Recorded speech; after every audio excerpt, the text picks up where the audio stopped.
Hello and welcome to a quick video that is coming off the back of the Fender Ultra launch yesterday, where I want to discuss innovation versus iteration.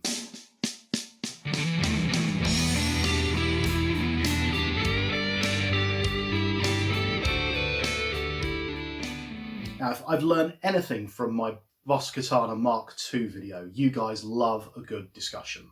So please do subscribe and drop into the comments and discuss what I'm about to talk to you about.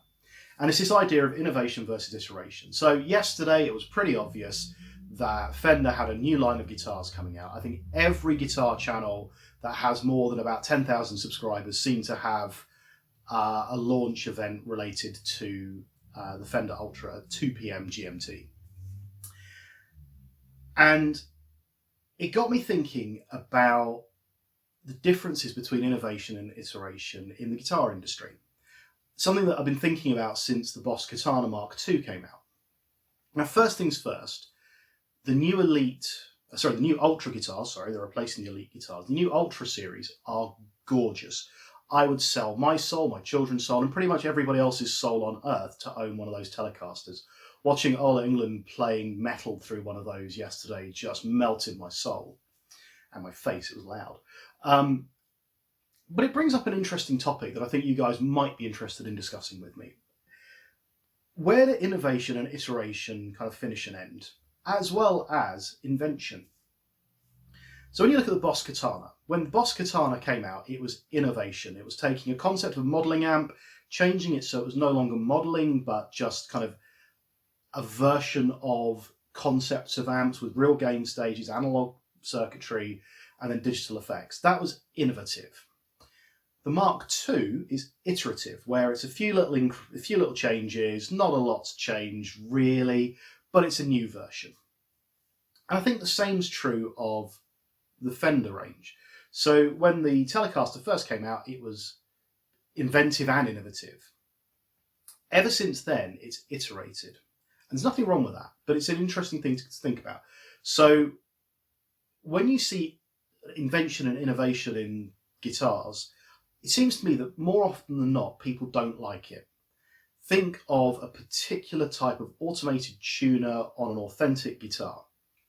That was inventive and innovative, and everyone hated it, pretty much universally hated it. Not just because maybe it wasn't the best idea in the world, but because it was an idea that they'd spent a lot of money on doing the R&D for, which could have been spent elsewhere. Now, when you look at the Telecaster, the design has not changed much in decades. So, here is Loretta, my trusty Mexican standard. The body shape hasn't changed. The way that it works hasn't changed. The configuration hasn't changed. What they've done as they've sort of increased the budget on them and started the Elite and the Ultra series especially, is they've iterated some interesting ideas. So the first one, which I love, is my biggest complaint with the Telecaster is this block of wood here. So you're going up the fretboard, you smack your hand into that and you're stuck for a second. Now the Elite started to chamfer this away and gave you kind of the smoother joint here where it's rounded off. The Ultra appears to have taken that even a step further, where there's almost no gradient between the neck and the body, which to me is an amazing step up from what we have here. The body is contoured so that it just looks and feels, by the sound of it, much slicker. The neck is thinner and more aimed at speed playing, as well as just the good old-fashioned chugging with them. So that's a good iteration. They're not innovations. And when you do see innovation in guitars, I think people are very traditional in the guitar industry for some reason, or in guitar fraternity, sisterhood, brotherhood, I don't know. Because anytime something new comes out, everyone goes, oh, it's new, don't like it. And then 6 years later, why did you take the new thing away? I liked it. Or a few years later, why did you take the new thing away? I liked it. That won't happen with the automated tuners. But I think guitar manufacturers really do have an uphill battle because we're just an old-fashioned group, it seems. So modelling amps come out, or the traditionalists come out and say, oh no, that's rubbish, we don't want modelling amps.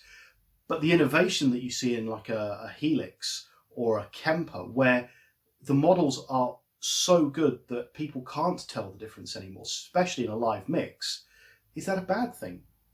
You know, does the innovation and invention there mean that what was there before was bad? No. It just means that there are other ways, newer ways of doing things. And I think that's the same with looking at something like the Ultra series.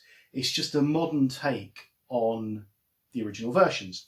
So my question to you is really, innovation and iteration, does it annoy you when you see guitar companies churning out the same guitars with a little tiny tweak, or are you happy to see it? Does it get you really excited when brand new products come out that no one's ever seen before? Or are you one of these people who sits there and goes, why did they have to mess with something traditional?